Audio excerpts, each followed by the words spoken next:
FICCI Tamil Nadu, Kradai Tamil Nadu, Chennai சேர்ந்து இன்றைக்கி real estate investment சம்மிட்ன்ற ஒரு விழாவை வந்து முன்னெடுத்திருக்கோம். இது வந்து தமிழ்நாட்டோட ரியல் எஸ்டேட் ரெசிடென்ஷியல் மட்டும் இல்லை, ஹாஸ்பிட்டாலிட்டி, கமர்ஷியல், வேர் ஹவுசிங், சஸ்டைனபிள் டெவலப்மெண்ட், இந்த வேரியஸ் டாபிக்ஸில் வந்து இன்றைக்கி எக்ஸ்பர்ட்ஸ் அண்ட் இண்டஸ்ட்ரி லீடர்ஸ் வந்து பேசினாங்க. இந்த நாள் முழுவதும் ரியல் எஸ்டேட்டை வந்து தமிழ்நாடு பொருளாதாரத்துக்கும் தமிழக மக்களுக்கும் எந்த வகையில் பலனளிக்கும் என்பதை குறித்தான நாளாக இருந்தது. கிரடாய் சென்னை வந்து இதற்கு பார்ட்னராக இருந்தாங்க. தமிழ்நாடு ரெரா சேர்மன் திரு சிவ் தாஸ் மீனா IAS ரிட்டையர்ட் அவர்கள் சீஃப் கெஸ்ட்டாக கலந்துட்டு அவரோட கருத்துக்களையும் இங்கே பகிர்ந்தார். இண்டஸ்ட்ரிக்கு வந்து ரெரா சார்பாக உறுதுணையாக இருப்போம் என்றது உறுதியும் அளித்துள்ளார். சார், கோவிடுக்கு அப்புறம் பார்த்திங்கன்னா மக்களோட எதிர்பார்ப்பு வீடு அப்படின்ற ஒரு ஹவுஸ்ன்ற எதிர்பார்ப்பு வந்து நிறைய மாறி இருக்குது.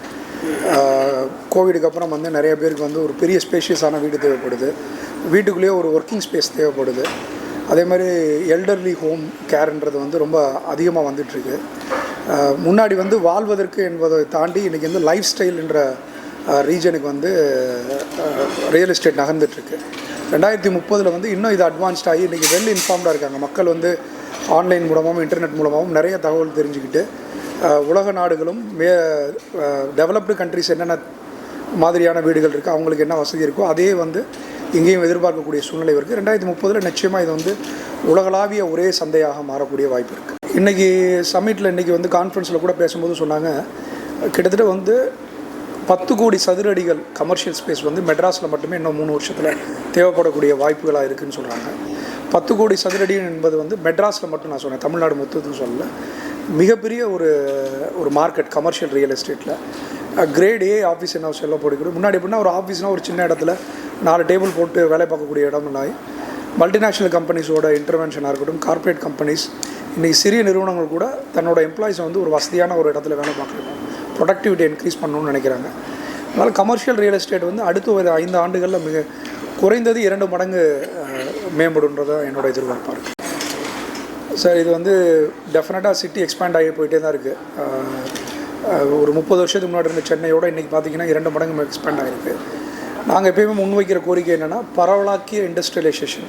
அதாவது சென்னை மட்டுமே ஃபோக்கஸாக இல்லாமல் மதுரை, திருச்சி, இப்போ தூத்துக்குடியில் வின்ஃபாஸ்ட் வந்திருக்க மாதிரி பரவலாக்கிய இண்டஸ்ட்ரியலைசேஷன் நடக்கும்போது அந்தந்த பகுதி மக்கள் அந்தந்த பகுதியில் வாழும்போது இந்த அளவுக்கு நெருக்கடியான ஒரு சிட்டி டெவலப்மெண்ட் ஆகாது. ஏன்னா இதற்கு மேல் சென்னை வந்து எந்த அளவுக்கு எக்ஸ்பேண்ட் ஆகும், அதோட இன்ஃப்ராஸ்ட்ரக்சர் எப்படி இருக்கும் அப்படின்றது வந்து ஒரு மிகப்பெரிய கேள்விக்குறி. ஸோ இப்போ டயர் 2 டவுன்ஸாக இருக்கிற திருச்சி, மதுரை, கோயம்புத்தூர், திருநெல்வேலி, தூத்துக்குடி, தஞ்சாவூர் போன்ற நகரங்களும் நிறைய இண்டஸ்ட்ரீஸ் வரும்போது அந்த பக்கம் இருக்கிற ரியல் எஸ்டேட் பெருகும், மக்களோட மைக்ரேஷன் குறையும். ஸோ பரவலாக்கிய நகர மேம்பாடு தான் வந்து எப்பயுமே வந்து வந்து எதிர்காலத்துக்கு நல்லதுன்னு நாங்கள் நினைக்கிறோம். சார், நீங்கள் மெட்ரோ வந்தோடனே கொஞ்சம் டிராஃபிக் கம்மியாகும் நம்ம எல்லாருமே எதிர்பார்ப்போம். ஆனால் மெட்ரோ வந்த பிறகும் இப்போயும் டிராஃபிக் ஜாஸ்தி ஆகிட்டு தான் இருக்க மாதிரி தான் ஃபீல் ஆகுது. ஸோ மக்கள் தொகையும் மக்களோட வசதிகளும் அவங்களோட மூவ்மெண்ட்டும் ஜாஸ்தி ஆகிட்டே தான் இருக்க போகுது, குறைய போகிறது கிடையாது. ஸோ மெட்ரோ மட்டும் இல்லாமல் இப்போ வந்தே பாரத் மாதிரி குறுகிய காலத்தில் வந்து 2 நகரங்களை இணைக்கக்கூடிய போக்குவரத்து வந்து வந்ததுன்னா நிச்சயமாக மக்கள் வந்து மைக்ரேஷன் கம்மியாகும். சார், நான் மதுரையிலேருந்து மெட்ராஸ் வந்தேன். ஏன் மதுரையிலேருந்து மெட்ராஸ் வந்தேன்னா என்னோடய பிழைப்புக்காக தான் நான் வந்தேன். இப்போ மதுரையிலே என்னால் பிழைக்க முடியும்னா நான் மதுரையை விட்டு வரப்போகிறது கிடையாது. ஸோ இந்த மாதிரி வந்து ஃப்யூச்சர் ஃபோக்கஸ் கவர்மெண்ட்டுக்கு எப்படி இருக்கும்னு நாங்கள் எதிர்பார்க்குறோம். எல்லா நகரங்களுமே வேலைவாய்ப்புகளை உருவாக்கக்கூடிய இந்த விஷயங்களாக இருக்கட்டும், இல்லை வந்து போக்குவரத்து விஷயங்களாக இருக்கட்டும், ஒரு நகரத்துலேருந்து இன்னொரு நகரத்துக்கு போகக்கூடிய வசதிகளை மேம்படுத்தணுன்றது தான் எங்களோட கோரிக்கையாக இருக்குது. சார், அதாவது எல்லாருமே அந்த தரமில்லாத வீடுகளை கொடுக்குறாங்கன்ற ஒரு பிம்பம்லாம் கிடையாது. அது வந்து பிம்பமாக கட்டமைக்க வேண்டிய அவசியம் இல்லை. ஏன்னா இந்த பிம்பம் கட்டமைச்சா என்ன நடக்கும்னா கன்சியூமர், அதாவது மக்களுக்கு வந்து ஒரு பேனிக் கிரியேட் ஆகும். எங்கேயோ ஒரு சில சந்தர்ப்பங்களில் சில இடங்களில் வந்து இது நடக்கிறது உண்மை தான். எப்போயுமே கன்ஸ்ட்ரக்ஷன், நான் ஒரு சிவில் இன்ஜினியர், நான் எப்போயுமே கன்ஸ்ட்ரக்ஷன் பற்றி சொல்லும் போது இது வந்து it is not a industrial made product. So quality control and quality அஷூரன்ஸ்ன்றது இண்டஸ்ட்ரியிலேருந்து வர்றது ஒரு மாதிரியாக இருக்கும். இது வந்து மனித உழைப்பால் அந்த இடத்துல கட்டக்கூடிய விஷயம். அந்த நேரத்தில் யார் சூப்பர்வைசர், அந்த இடத்துல யார் கொத்தினார், அந்த இடத்துல யார் கலவையை மிக்ஸ் பண்ணாங்கன்றது தான் ஃபேக்டராக இருக்கும். எந்த ஒரு பெருநிறுவனமோ எந்த ஒரு நல்ல பெரிய லெவலில் வரக்கூடியனோ முன்னேறணும்னு நினைக்கக்கூடிய நிறுவனம் வந்து குவாலிட்டியில் காம்ப்ரமைஸ் ஆகிறதுக்கு வாய்ப்பே கிடையாது. ஏன்னா அதில் வந்து பெருசாலாம் ஒன்று சேமிப்பாக போகிறதில்ல. ஒரு 100 ரூபாயோ 50 ரூபாயோ சதுரடிக்கு சேமிக்க போகிறாங்க. இதை பர்பஸாக எந்த நிறுவனமும் செய்கிறது கிடையாது. அந்த நேரத்தில் இருக்கக்கூடிய அந்த இன்ஜினியரோ ப்ராஜெக்ட் மேனேஜரோ அந்த சூப்பர்வைசரோட மிஸ்டேக். கண்டிப்பாக ரெஸ்பான்சிபிலிட்டி அந்த கம்பெனி எடுத்துக்க தான் வேணும். ஏன்னா அவங்க வந்து இதோட அடுத்த லெவல் செக்கை வச்சுக்கணும். இது ஒரு படிப்பினை தான் இந்த இண்டஸ்ட்ரியில் இருக்க எல்லா கம்பெனிகளுக்கும். எப்படி வந்து துபாய் மாதிரியே சிங்கப்பூர் மாதிரி குவாலிட்டி செக்ஸில் மல்டிபிள் லெவல்ஸ் இருக்கும், டெஃபினட்டாக அதை இம்ப்ளிமெண்ட் பண்ணணும். அந்த ப்ராஜெக்ட் மேனேஜ்மெண்ட் கண்ட்ரோல் அண்ட் சிஸ்டம்ஸை வருங்காலத்தில் வந்து ஃபிக்கி மூலமாகவும் கிரெடாய் மூலமாகவும் எல்லா நிறுவனத்திலையும் இம்ப்ளிமெண்ட் பண்ணும்போது இந்த குவாலிட்டி கண்ட்ரோல் பிரச்சனைகள் வந்து கம்மியாகும்னு நான் நினைக்கிறேன். சார், நீங்கள் ஒரு 20 வருஷத்துக்கு முன்னாடி பார்த்ததுக்கும் இப்போ பார்க்குறதுக்குமே நிறைய முன்னேற்றம் இருக்கும். So progress is always stage by stage தான். பட் நான் நீங்கள் சொல்கிறத ஒத்துக்கிறேன். நிச்சயமாக குவாலிட்டி கண்ட்ரோலில் வந்து எங்களை மாதிரி நிறுவனங்கள் வந்து நிறையாவே கவனம் செலுத்துறது உண்டு. பர்டிகுலராக ஸ்ட்ரக்சுரல் குவாலிட்டியில் ஃபினிஷிங்கை கூட நம்ம மாற்றிக்கலாம். ஸ்ட்ரக்சுரல் குவாலிட்டியில் நாங்கள் அதிகமான கவனமே செலுத்துறது உண்டு. கிராய் போன்ற அமைப்புகளுமே இதுக்கு வந்து நிறையா முக்கியத்துவம் கொடுத்து நிறையா அவேர்னஸ் க்ரியேட் பண்ணுறாங்க. எங்கோ ஒரு சந்தர்ப்பத்தில் சில இடங்களில் நடக்கிறது தவறு தான். இந்த சந்தர்ப்பத்தில் வந்து எங்களை மாதிரி எல்லா நிறுவனங்களுமே குவாலிட்டியில் ஃபோக்கஸ் பண்ணுன்றது ஒரு படிப்பனையாக அந்த செய்திக்கு அப்புறம் எல்லாருமே நாங்கள் பேசுகிறது. I would like to urge you, see, the champions of the real estate sector, we should really think that rather than building some cities, the compilation of the buildings, that is not a city. We must make our cities livable. House is one part of that, but along with the house, the common spaces, the public spaces. So whether within the premises, within the development which we are putting in place, or it is outside. So it is the responsibility of all the stakeholders, whether it may be a real estate promoter, a construction company, the government agencies, local bodies. Each of these stakeholders have to collaborate. We have to work together. And only then we can see that we are not only constructing the buildings, but we are constructing the spaces, we are constructing the places which are livable. The real estate sector is doing very well in our state. The share of the real estate sector in the services sector, it is part of the services sector. So in 23-24 it was around 7.5 to 8%, but in 24-25 it contributed more than 12% to the services sector, especially in Tamil Nadu. The real estate sector is doing very well. In Chennai in 2025 it is estimated that the growth of real estate sector is around 20%. It is one of the fastest moving real estate market in the country. When we compare the other metros with Chennai is the only metropolitan city where there is positive growth, and it is tremendous growth. Even the prices of the residential properties, residential as well as commercial, in last 1 year, when we compare 23-24 to 24-25, there was a jump of nearly 16% in Chennai. So that shows that the state is doing very well, and it is corroborated by other indicators. Take example of the GDP growth rate. In the year 23-24,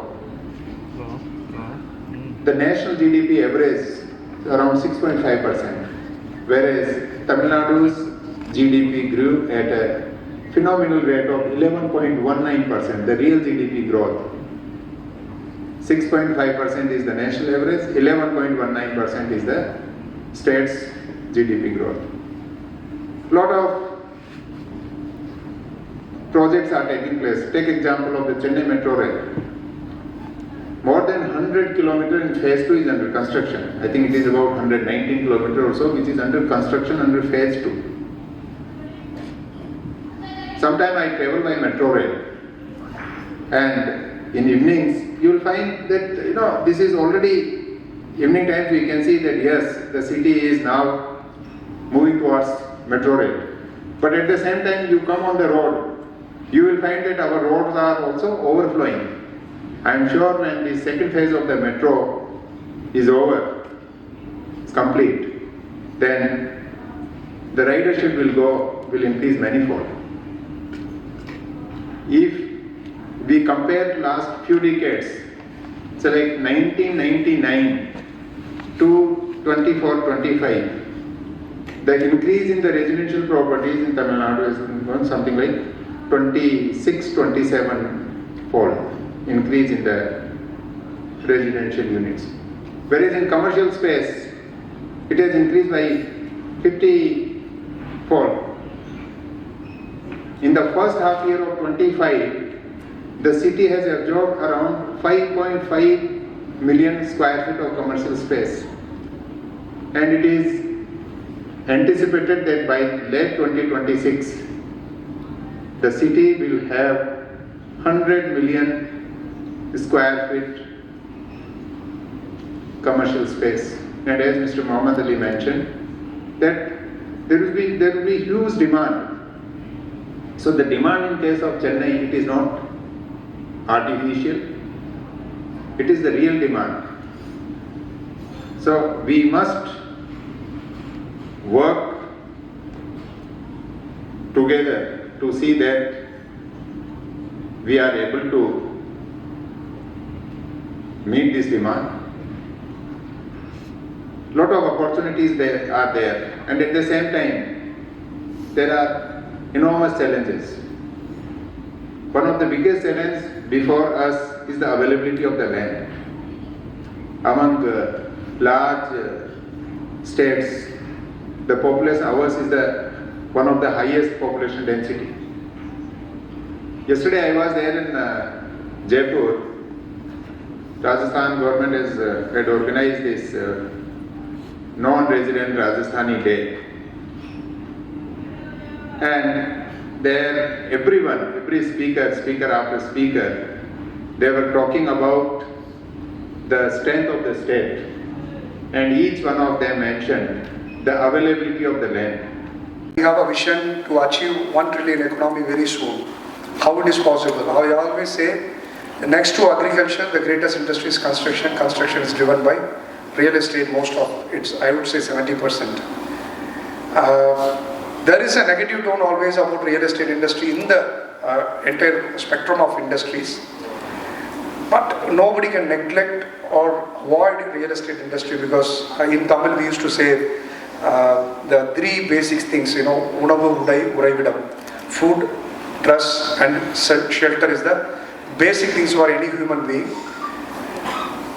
And we here, particularly this room is filled with professionals who try to create a real estate into a really respectful and professional industry. The tone today is building Tamil Nadu 2030. So 2030, why 2030? 2030, Tamil Nadu Chief Minister said, we need to achieve $1 trillion economy, but we as an industrialist want to achieve this in 2027 before our next parliament election. I wish India should achieve $5 trillion economy, and as well as Tamil Nadu should be a driving force to reach its $1 trillion economy. And housing for all, we face a lot of challenges, price rise in materials, inadequate labor force availability, price rise, a lot of regulatory issues. Still we are advocating for GST, certain things. So we have a lot of challenges. Price rise, demand is very speculative. Last year I would say it's a more end user driven market, more than an investor driven market. So there are a lot of change in the market, change in the perspective of the public.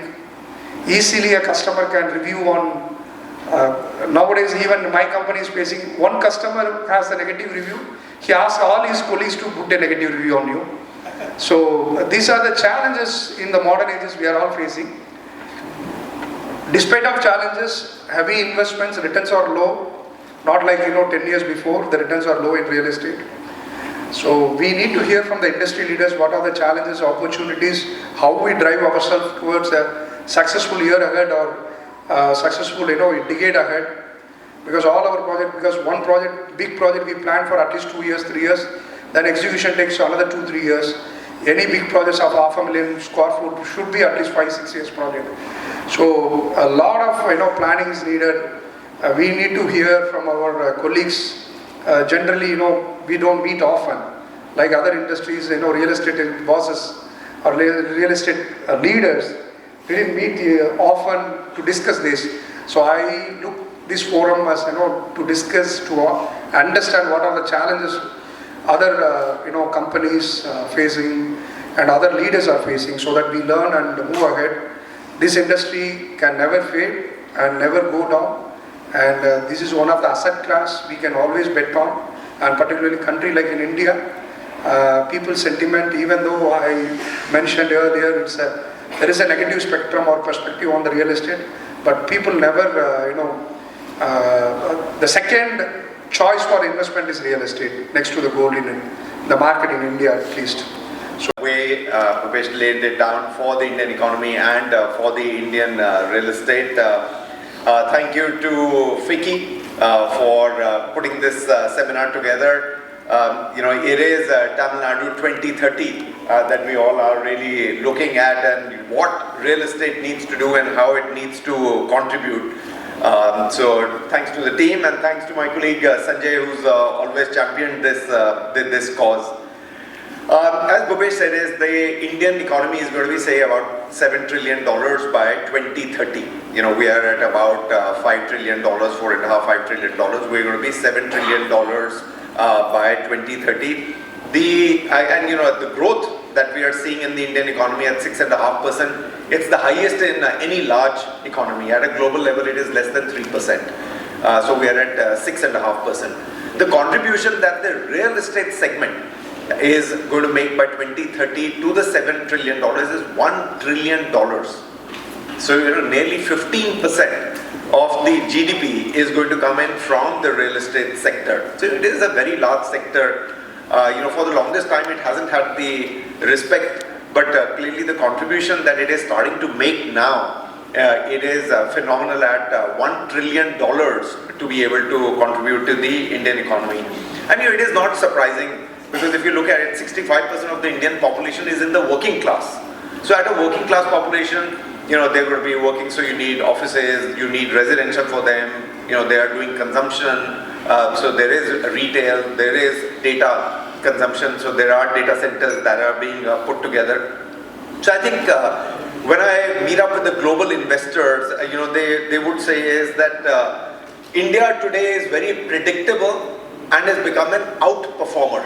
And I know about 10-11 years ago, 2013, I was in US meeting up with an investor in New York. It was a very large private equity fund.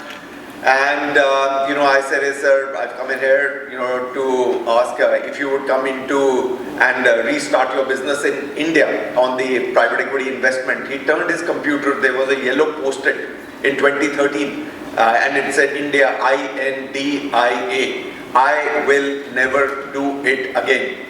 That is what he told me in 2013, because the impression that he had of India and the real estate was horrible at that time.